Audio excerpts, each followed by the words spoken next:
How you doing, John? Well, how are you guys? Habs getting in or what? No. Why? Well, they have the toughest schedule. This is true. They lose most of the tiebreakers. Yes, that is also true. This is true. And the other teams have put themselves in a better spot. I mean, Columbus has got the ROW. Carolina's, I mean, listen, let's face it. Montreal went into Carolina and lost. Montreal went into Columbus and lost. When you lose control of your own fate, you have a difficult time, particularly when you look at those 6 teams that they're playing, and 2 of them are going into the playoffs, and both of them play Montreal. But it seems like right now, and correct me if I'm wrong, some of the, like, you end up getting Eddie Pasquale from the Tampa Bay Lightning because they're not all that worried about their positioning. Ottawa's been playing some pretty good hockey of late. They've won 6 out of their last 10, and at least they're fighting as if they are trying to make a difference. You know, your graphics people might have done a service or a disservice, because there's one team on there that should be on there right now, because Pittsburgh hasn't got a spot locked up. You know, and if all 3 of those teams that you guys showed, if all 3 of those teams win both of the games, all 6 games, and Pittsburgh loses both, it's the Penguins that are on the outside and not making the playoffs. Look, man, if the Penguins miss the playoffs... I know we don't have room for Pittsburgh on that board. That's that's in television, that's what happens now. It's, can we put the information up? Yeah, we can, but we don't have all the room. We don't have enough room. But the Penguins aren't missing the playoffs. You are factually correct. What's the POF, in what I don't know what the POF is. There we go. Critique our graphics department, you shall receive. Too many numbers. Critique our graphics department, you shall receive.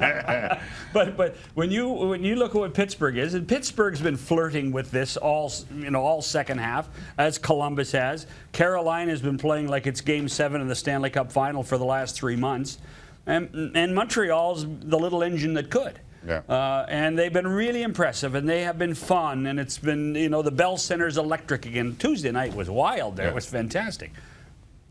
But they've got it's still an uphill battle for Montreal. I've been hearing all this talk about if they end up on the outside looking in, Montreal will be okay, gravy if you get into the postseason. And I look at the roster and I see Carey Price, who's reestablished himself as maybe the best goaltender in the world right now, and Shea Weber not getting any younger, and I wonder if this, I get that they have outplayed expectations, but I don't know how long this window is open for them. Well, but if you look at their core, they're young. Their core is pretty young still. Well, of course it is, with Domi and Drouin. Right, even Thomas Tatar, Lehkonen, and Kakimani, and Andrew Shaw. Jeff Petry's not over the hill yet. There are some really good parts to the puzzle.